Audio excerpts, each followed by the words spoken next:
Assalamualaikum warahmatullahi wabarakatuh, sahabat MBS TV dimanapun Anda berada. Senang sekali rasanya saya dapat menjumpai sahabat MBS TV dalam program Kampus Ramadan. Sebelum membagikan informasi menarik seputar pentingnya menjaga kesehatan di bulan suci Ramadan, kami segenap kru MBS TV mengucapkan selamat menjalankan ibadah puasa 1445 Hijriah. Semoga Allah Subhanahu wa Ta'ala senantiasa melimpahkan karunia dan rahmatnya untuk kita semua. Hari ini sahabat MBS TV, Selasa 12 Maret 2024 yang bertepatan dengan 2 Ramadan 1445 Hijriah. Kita akan membahas mengenai pentingnya menjaga kesehatan di bulan suci Ramadan.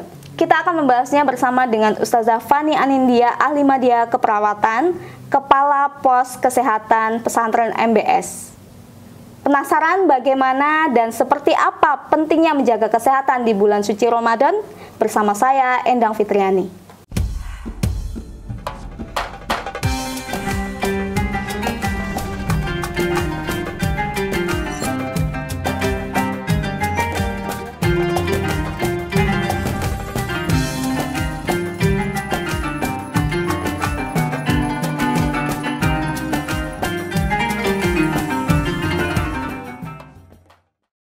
Sahabat MBS TV, saat ini sudah bersama saya Kepala Poskesren MBS Yogyakarta, Ustazah Fani Anindya atau yang biasa disapa Ustazah Fani. Assalamualaikum Ustazah. Waalaikumsalam warahmatullahi wabarakatuh, Ustazah. Bagaimana kabarnya Us? Alhamdulillah sehat. Alhamdulillah sehat. Ustazah Fani, umumnya saat menjalankan ibadah puasa, kita cenderung lebih mudah ngantuk, letih, dan lemas. Bahkan di jam-jam tertentu, perut sudah mulai jedak-jeduk nih. Untuk menyikapi hal ini, apa yang sebaiknya dikonsumsi saat sahur agar selama berpuasa kita tetap terlihat segar dan tetap produktif? Untuk puasa sendiri di Indonesia itu kan 12-14 jam nih Us. Nah, dari di jam-jam tersebut kan memang kita panjang ya, tidak tidak makan minum gitu. Nah, untuk konsumsi dan mungkin sedikit tips yang saya bagikan itu, yang pertama untuk konsumsi sendiri yang perlu diperhatikan adalah yang pertama itu karbohidratnya harus kompleks. Maksudnya karbohidrat kompleks ini adalah sumber energi ya yang kita perlukan untuk sehari-hari. Di Indonesia sendiri biasanya rata-rata mengkonsumsi nasi putih. Nah, untuk mungkin tips bagi yang tidak mungkin dia ada pengennya diet gitu ya di Ramadan ini, bisa diganti dengan nasi merah. Nah, selain nasi merah nanti ada juga oatmeal ataupun ada sereal, itu dari karbonya. Nah, selain itu juga konsumsi yang lain itu yang kedua ada protein. Nah, protein ini juga sebagai cadangan energi. Kalau tadi karbo sebagai sumber, kalau yang protein ini adalah cadangan. Jadi semisal nanti kita kok pagi sudah banyak beraktivitas, nah untuk yang protein ini sebagai cadangan berikutnya. Jadi kita tidak mudah lapar atau lemas gitu. Nah, untuk protein sendiri bisa kita dapat dari daging ayam, dari ikan, dari telur ayam ataupun dari kacang-kacangan. Kacang-kacangan ini bukan sayur ya, tapi bisa didapat dari kacang almond, itu juga bisa gitu. Lalu untuk selanjutnya kita harus mencukupi juga buah dan sayur sebagai serat. Jadi tidak hanya karbo, tidak hanya protein, tapi juga harus ada buah sayur yang harus kita konsumsi agar untuk memenuhi kebutuhan dari kan di dalamnya kan ada banyak tuh kandungan vitamin dan mineral. Nah, di situ kita juga akan mendapatkan vitamin, mineral ataupun serat yang ada di dalam buah dan sayur. Nah, untuk yang tips kedua itu kita harus memenuhi kebutuhan cairan kita. Nah, untuk kebutuhan cairan kita itu paling gampangnya bisa kita hitung nih Us, dari berat badan kita dikali 40 cc. Misal nih Ustazah beratnya 50 kilo, itu dikali 40, itu kan nanti ketemunya 2000 cc ya, atau 2 liter. Nah, itu harus cukup itu Us, gitu. dalam sehari. Nah, selain untuk cairan, kita harus olahraga teratur. Jadi di selama puasa ini kita tidak boleh bermalas-malasan ya. Tapi juga perlu diketahui nanti ada tips-tips untuk olahraga ini sendiri gitu. Lalu yang terakhir adalah kita mengantukkan karena biasanya kita kurang tidur ya. Nah, apalagi selama bulan puasa ini kan kita tidurnya kadang malam setelah tarawih, nanti pasti ada kayak tadarus bareng ya. Nah, itu juga kalau bisa setelah tadarus itu langsung istirahat. Jadi jangan ngobrol di masjid baru pulang gitu, jangan ya. Kalau udah selesai tadarus langsung pulang istirahat gitu. Nah, selain itu juga selain istirahat cukup, kita juga kalau bisa ada istirahat siangnya. Jadi siang itu kan paling enggak kita harus istirahat 15 sampai 30 menit. Nah, bagi kita yang mungkin bekerja ya Us, ini kan memang ada jam istirahat nih Us, dari jam 12 sampai jam 1. Nah, nanti setelah sholat zuhur, mungkin setelah itu tadarus sebentar, nah kita bisa istirahat sebentar gitu. Jadi biar tidak satu tadi tidak keroncongan ya dengan konsumsi yang baik, lalu yang kedua agar tidak ngantuk dengan istirahat cukup, lalu yang tidak lemes itu kita malah harus olahraga yang teratur biar tetap bugar gitu badannya. Oke, kemudian bagaimana cara mencukupi kebutuhan air selama berpuasa Ustazah? Boleh nggak sih minum air teh hangat? Nah ini mungkin yang di masyarakat kita juga seperti sudah terbiasa gitu ya dengan teh manis. Waktu sahur gitu kan seger gitu ya rasanya badannya, nanti terus kadang udah cukup nih dengan minum teh karena udah kenyang, paling juga seharian udah cukup karena kan udah minum manis, atau malah nanti pas buka puasa. Nah, untuk mungkin sebelumnya juga saya sampaikan untuk kebutuhan cairan sendiri, selain tadi kita tahu ya kebutuhan cairan kita berapa, kita juga mungkin ada beberapa tips agar kita cukup gitu ya. Nah, biasanya kita dengan metode 2-4-2, maksudnya itu untuk kebutuhan cairan ini, untuk 8 gelas itu bisa kita cukupi dengan 2 gelas saat buka puasa, 4 gelas saat malam hari, dan 2 gelas saat sahur. Nah, saat buka puasa nanti mungkin sebelum buka kita minum air putih hangat ya Us, kalau bisa 1 gelas, setelah itu nanti makan seperti biasa, lalu minum lagi 1 gelas, nanti di malam hari bisa setelah tarawih, terus setelah tadarus, di malam hari 2 kali gitu, dan selanjutnya. Nah, untuk teh sendiri kalau bisa dihindari, karena apa? Di dalam teh ataupun kopi itu ada namanya zat kafein ya. Nah, kafein ini dia menyerap zat garam ataupun cairan yang ada dalam tubuh. Misal yang harusnya kita sudah minum putih banyak, sudah bagus tuh, udah masuk di sel-sel tubuh, ternyata kita minum teh, akhirnya disedot itu sama zat yang ada di teh itu.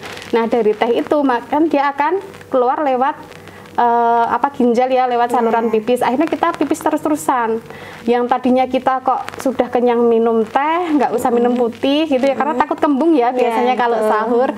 Nah, itu malah akan BAK terus-terusan. Nah, dari BAK terus-terusan itu kita jadi haus ya, kadang malah lemes, tenggorokannya gatal, mungkin yang punya radang tenggorokan ya. Jadi untuk teh sendiri baiknya dikurangi. Kalau semisal pengen banget itu bisa dikonsumsi, dan teh ini bisa ini ya juga menyebabkan rusaknya kandungan nutrisi yang sudah kita makan. Jadi untuk tips, misal kita kok pengen banget minum teh boleh, tapi harus diingat 1 teh gelas itu kita harus tawarkan atau kita harus tambah dengan 3 kali lipat dari teh tersebut dengan air putih. Misalnya 1 gelas teh itu kita harus tambah dengan 3 gelas air putih. Nah, untuk minumnya sendiri, misal kita udah makannya bener, ada karbonnya, proteinnya, buah sayur. Untuk teh sendiri harus dijeda 1 jam, boleh 1 jam sebelum makan atau 1 jam sebelum minum gitu. Jadi kita pintar-pintar kita ngaturnya aja sih Us itu untuk teh tersebut gitu. Ustazah, saya pernah dengar kalau makan sahur itu sunahnya mendekati azan ya Us, azan subuh. Nah, kalau dilihat dari sisi kesehatan itu seperti apa Ustazah? Ya, baik, untuk yang sahur mendekati azan ya, itu memang dari kesehatan sendiri memang kita sarankan, karena apa? Selain sunnah juga kalau kita sahur mendekati azan itu biasanya kita akan mendapat cadangan energi yang lebih. Beda lagi semisal kita kok sahurnya kadang ada tuh siang tengah malam karena males ya, besok ngantuk saya tak makan sekarang aja gitu. Ada yang dia jam 2:30 udah selesai masak, udah prepare semua siap langsung dimakan. Nah, itu kan jeda dari 2:30 sampai jam 4 itu kan 1,5 jam itu itu kan eman-eman gitu loh. Kalau kita nggak isi gitu. Nah, itu baiknya kita memang mendekati azan biar energinya itu bisa terkumpul untuk puasa 1 hari penuh. Gitu. Jadi lebih baik mendekati waktu azan. Azan. Boleh nggak sih Ustazah kita membiasakan rebahan setelah makan sahur sambil nunggu waktu subuh misalnya? Ada nggak efek negatifnya untuk kesehatan tidur setelah makan sahur ini? Mungkin kalau beberapa orang sudah tahu ya Us, kalau semisal setelah sahur itu langsung enaknya tiduran gitu ya sambil ini kadang lihat TV, tiba-tiba kok ketiduran ya saking enaknya kan. Kalau udahnya kan udah sel-sel itu kan juga udah tercukupi ya, jadi rasanya udah tenang nih, tapi kok tiba-tiba maklep gitu ya. Nanti bangun-bangun udah azan subuh gitu ya. Nah itu perlu diketahui, selain kita juga harus tahu bahwa setelah sahur kita tidur itu dapat menyebabkan bisa makan itu bisa naik Us, karena kan lambung itu kan dengan kerongkongan yang deket. Nah itu kurang lebih kalau di orang dewasa dari hidung sampai lambung itu kan 25 sampai 40 cm. Itu termasuk pendek, karena usus kita itu hampir 2 meter ya. Kalau kita urai. Nah, untuk itu maka kalau semisal nih kita rebahan itu otomatis makanan atau minuman akan naik itu Us. Nah, kalau naik jadinya apa ya? Kita akan mual, pusing itu pasti. Dan yang paling bahaya itu yang dia punya asam lambung di sini, karena setelah makanan naik itu kita mual, terus itu nanti asam lambung itu akan juga naik. Dan kalau udah dia memang punya penyakit bawaan asam lambung ya, itu dia akan sesek. Nah sesek itu kan dia nggak bisa tertahan, kadang sampai muntah, pusing, lemes, bisa juga pingsan gitu. Jadi baiknya kalau semisal kita sudah selesai sahur, untuk menunggu waktu azan bisa nih kita melakukan hobi kita, misal ada yang baca buku atau kalau misal jalan santai itu boleh kok, ya, tapi harus diperhatikan juga fisik kita ya. Maksudnya kita juga harus tahu nanti seharian kita ngapain. Kalau kita kerja ya berarti kita harus kayak ngerem gitu ya, biar nggak terlalu banyak. Kecuali kalau memang kita waktu itu libur kerja, itu bisa kita jalan-jalan sebentar, nanti setelah subuhan 3 jam kemudian bisa istirahat. Oke. Nah, itu tadi berbicara setelah makan sahur. Sekarang menjelang berbuka, kita biasanya menyiapkan banyak makanan ya Us. Kalau mau buka itu seperti haus mata gitu. Tapi ujung-ujungnya menu wajib berbuka orang Indonesia itu cuma 2, es atau gorengan. 2 itu nggak boleh ketinggalan. Kalau seperti itu dari sisi kesehatan bagaimana Ustazah? Ya, kalau untuk lapar mata gitu ya, itu memang wajar gitu ya, karena kan kita seharian sudah ngampet nih, nggak makan, nggak minum. Terus nanti misal diajak temen, yuk kita ke bazar Ramadan misal, kalau nggak kita scroll tuh siang, scroll sosmed yang ada menu-menu yang wah nanti kayaknya enak nih, beli-beli. Nah meja udah penuh makanan, penuh minuman, apalagi ada es gorengan itu ya kayaknya enak banget gitu. Nah itu malah sangat membahayakan Us. Yang pertama untuk esnya sendiri, jadi kan tubuh kita kan seharian hampir 14 jam ya, itu kan nggak ada makanan minuman yang masuk. Nah itu kan otomatis sel-sel kita kan baru beradaptasi tuh. Kalau kita langsung minum es itu nanti tubuh kita kaget. Nah, nanti bisa terjadi kayak badan gerges, demam, itu karena tadi kaget gitu esnya, apalagi es yang manis gitu. Lalu yang kedua gorengan. Nah gorengan ini juga iya, kalau gorengan ketemu es di dalam lambung itu nanti malah jadi lemak jahat ya di situ. Nah itu nanti bisa meningkatkan berat badan gitu. Jadi sebaiknya untuk es dan gorengan sendiri dihindari. Kalau sebenarnya kita boleh minum es, tapi nanti ya mungkin kita dulu. Baiknya itu setelah buka puasa itu minum air putih hangat, itu yang paling bagus. Lalu nanti bisa ada kurma ataupun makan nasi yang lainnya gitu. Kalau untuk yang sedang diet, Ustazah tadi kan ngomongin es dan gorengan itu untuk yang sedang diet malah meningkatkan lemak. Nah itu ada solusi lain, mungkin makanan apa yang disarankan untuk berbuka puasa? Ya. Nah untuk teman-teman yang mungkin baru menjalankan diet gitu ya, ini kan kesempatan emas bagi yang mau diet di bulan puasa ini, karena selain kita juga berharapnya dapat berkah ya Us, dapat pahala dari kita menjalankan puasa, kita juga dapat sisi lainnya nih, badan kita akan ideal, pengennya gitu ya. Tapi kadang kalau sudah kembali lagi, kalau sudah nafsu makan kita naik, lapar mata itu apa-apa udah nanti aja yang penting gitu, ada itu. Nah mungkin sedikit tips dari saya ya untuk yang diet itu, yang pertama kita harus melihat konsumsi dari makanan kita sendiri. Tadi sudah kita bahas untuk beberapa tips sehat ya untuk makanan itu apa saja. Nah itu juga harus, mungkin yang tadi saya bilang untuk karbonya bisa kita ganti dengan beras merah itu kan juga kalorinya nggak terlalu tinggi tuh, karena kan kalau orang mau diet kan harus menghilangkan banyak kalori ya, itu berarti kita harus mengurangi yang kandungan kalorinya tinggi, seperti karbonnya juga dikurangi gitu. Lalu yang kedua, dikurangi juga makanan yang berlemak. Makanan berlemak ini kita dapat bisa dari gorengan, nah makanya harus ngurangin gorengan.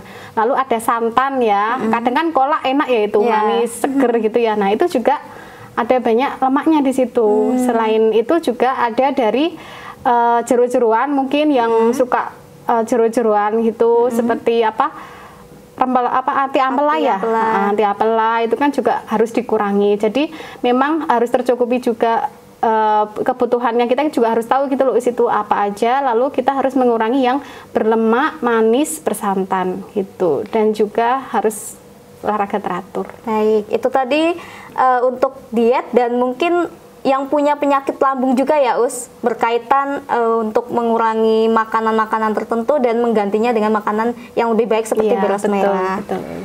Ngomongin buka puasa lagi nih Us, tentunya nggak lepas dari kurma ya Ustazah, karena itu kan termasuk sunnah. Emang ada kandungan apa sih Ustazah di dalam kurma itu sendiri sehingga kita mengonsumsinya itu walaupun dalam jumlah sedikit tapi rasanya sudah kenyang?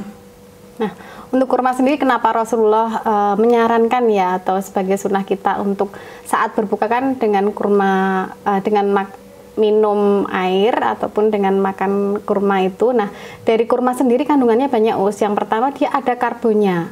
Jadi itu yang sifatnya mengenyangkan itu dari karbonnya itu. Nah, selain dari karbohidrat dia ada juga zat besi.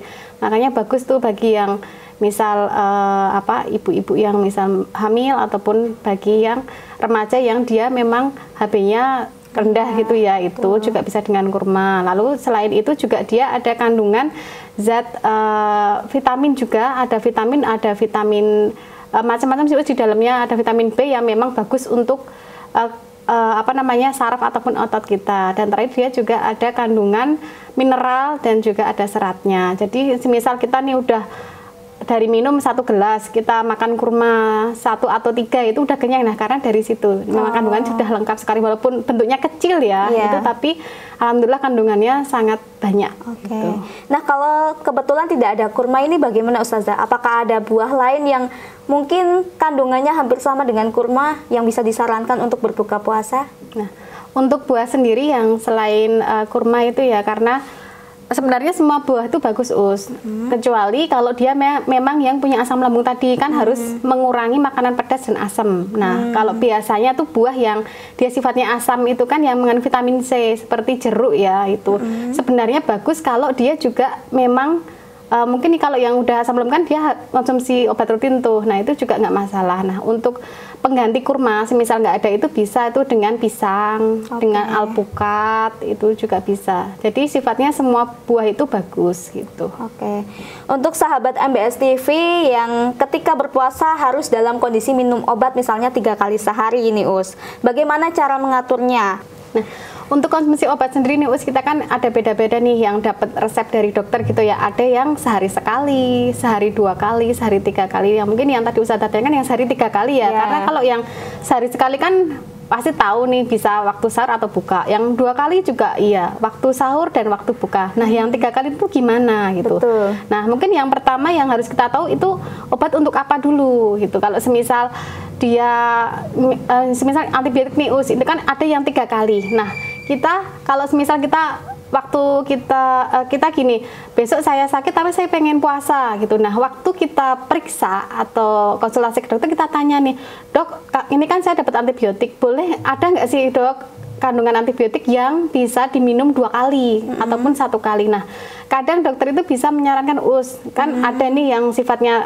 dia yang harus minum 3 kali, tapi ada yang 2 kali juga, dan itu fungsinya sama gitu. Nah, jadi kita harus pintar-pintar kita juga, misal kita udah niatkan besok puasa, kita kembali ke dokter, ada nggak ini sediaan obat yang bisa menggantikan obat untuk 3 kali ini, biar bisa 2 kali ataupun 1 kali gitu. Kalau semisal tidak ada nih Us, kepepetnya nggak ada,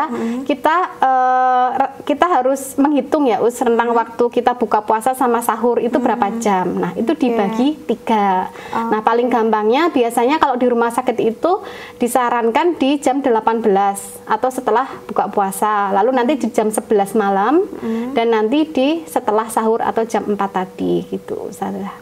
Oke, berarti sama dengan mengonsumsi suplemen ketika berbuka atau sahur itu juga diperbolehkan ya, Us? Iya, itu boleh karena selain suplemen itu kan mungkin niat kita untuk menjaga imun tubuh ya, itu juga bagus, tapi juga harus diperhatikan asupan yang lainnya juga.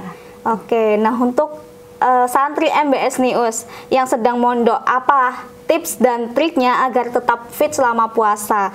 Karena meskipun Ramadan kan kita tahu bahwa santri MBS ini tetap aktif belajarnya, bahkan malah sangat padat. Itu seperti apa tips dan triknya, Us? Nah untuk para santri yang sedang di pondok ya, karena kan belum masa perpulangan gitu ya, masih merasakan puasa di pondok itu, yang pertama tadi kembali lagi untuk asupan makanannya itu harus seimbang gitu. Kadang kan ada nih yang sudah disediakan pondok tapi kok pengennya mie aja gitu, yang mungkin lagi pengen gitu, kalau enggak yang lebih simple gitu ya mie gitu. Nah itu juga harus digarisbawahi. Yang pertama memang harus makan makanan seimbang dari pondok, itu kan insya Allah sudah tercukupi. Lalu yang kedua, hindari makanan instan. Lalu yang ketiga, hindari juga makanan atau minuman yang manis-manis tuh. Kadang kan santri ada tuh yang kayak over gitu ya, misal udah dapet teh kok dia minum susu dan lain-lain. Nah selama dia susunya itu low fat itu nggak masalah, tapi kalau dia manis ya hampir sama itu, susu, kopi, teh, apalagi dicampur dengan gula itu hampir sama. Jadi harus diperhatikan asupannya, lalu dihindari makanan-makanan yang tadi ya manis, berlemak, instan, lalu juga harus kita niatkan puasa ini ya gitu. Dan jangan lupa istirahatnya. Kalau setelah mungkin jam malam ya, belajar malam sudah selesai, ya sudah istirahat gitu. Karena kan kita tahu besok bangun jam 3, kadang malah sebelum jam 3. Dan mungkin bisa ditambah dengan olahraga tadi Ustazah. Nah olahraga ini mungkin tips dari saya itu bisa dilakukan malah sebelum sahur gitu. Terus lalu bisa dilakukan mendekati buka puasa, setelah buka puasa ataupun sebelum tidur. Tapi perlu diingat juga ya, di situ kita juga harus menata ataupun tahu keadaan tubuh kita. Misal kita sehat ya sudah nggak apa-apa, nanti 15 sampai 30 menit boleh itu olahraga, dan olahraganya yang ringan-ringan saja, jangan yang berat. Bisa jalan kaki, jogging, terus sit up atau push up gitu boleh. Nah sahabat MBS TV, saat ini kita sudah sampai di segmen mitos atau fakta. Saya akan bertanya kepada Ustazah Fani mengenai pernyataan yang berkaitan dengan kesehatan saat berpuasa. Ustazah Fani siap ya? Siap insya Allah. Puasa adalah cara tepat untuk menurunkan berat badan dan menurunkan kalori tubuh. Mitos atau fakta? Fakta itu bagi yang dia menjalankan puasa ataupun mempersiapkan puasa dengan baik dan benar. Tidak boleh berolahraga saat sedang puasa. Mitos atau fakta? Mitos, karena sebenarnya olahraga itu malah membantu tubuh kita menjadi bugar.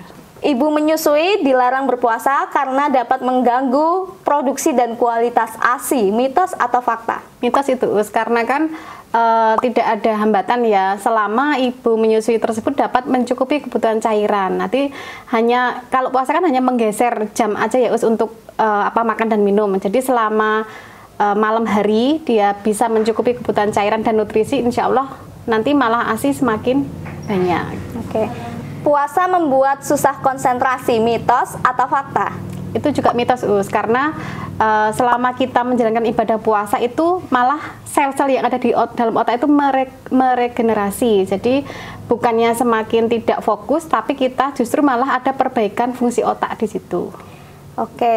Selanjutnya tidak boleh makan pedas saat sahur dan berbuka. Mitos atau fakta? Fakta kalau itu ya. Jadi apalagi untuk yang mempunyai asam lambung itu ya, itu juga harus berhati-hati. Jadi kalau bisa dihindari untuk makanan yang pedas. Makan banyak saat sahur bikin kita kuat berpuasa. Mitos atau fakta? Termasuk mitos Ustazah. Ya, karena makan banyak itu tidak menjamin kita ya. Kembali lagi kita harus seimbang gitu untuk makannya. Berbuka dengan minuman dingin atau es bisa membuat berat badan bertambah dan makin segar. Mitos atau fakta? Fakta kalau dia minum esnya ditambah dengan gula gitu, dan itu juga tidak baik ya. Berbukalah dengan yang manis-manis, itu mitos atau fakta, Ustazah? Fakta, kalau dia juga benar ini ya. Kalau Rasulullah kan memang menyarankan untuk makan kurma gitu ya, sebagai banyak manfaatnya, dan dia kan memang sifatnya manis. Jangan misal minum dengan es teh manis ataupun kolak tadi ya, itu juga kita harus benar untuk minum manisnya. Tidak boleh berenang ketika berpuasa, mitos atau fakta? Mitos, karena sebenarnya nggak apa-apa berenang itu kan juga justru termasuk olahraga yang disarankan, asal juga tidak boleh berlebihan. Yang biasanya misal 1-2 jam, kita juga harus batasi kalau bisa di bawah 1 jam kita berenang, karena berenang ini kan memang termasuk olahraga yang banyak mengeluarkan kalori, Ustazah. Jadi kalau bisa juga harus batasi gitu. Suntik dapat membatalkan puasa, mitos atau fakta? Ini juga mitos, karena suntik itu yang seperti vaksin ya yang dia mungkin ada di bawah kulit ataupun ada di vena, itu nggak apa-apa. Yang membatalkan puasa itu yang dia mendapat infus yang kandungannya itu sebagai suplemen makanan atau makanan tambahan yang melalui suntikan tadi itu memang membatalkan. Tapi rata-rata kalau yang biasa kita dapat injeksi atau suntikan itu tidak membatalkan puasa, jadi boleh-boleh saja kalau untuk suntik sendiri. Baik, terima kasih Ustazah Fani informasinya. Semoga ini berguna untuk sahabat MBS TV di rumah. Sudah perjumpaan saya dengan Ustazah Fani menemani Anda dalam program Kampus Ramadan edisi kali ini. Tetap jaga kesehatan dan selamat menjalankan ibadah puasa bagi Anda yang menjalankannya. Wassalamualaikum warahmatullahi wabarakatuh. Sampai jumpa.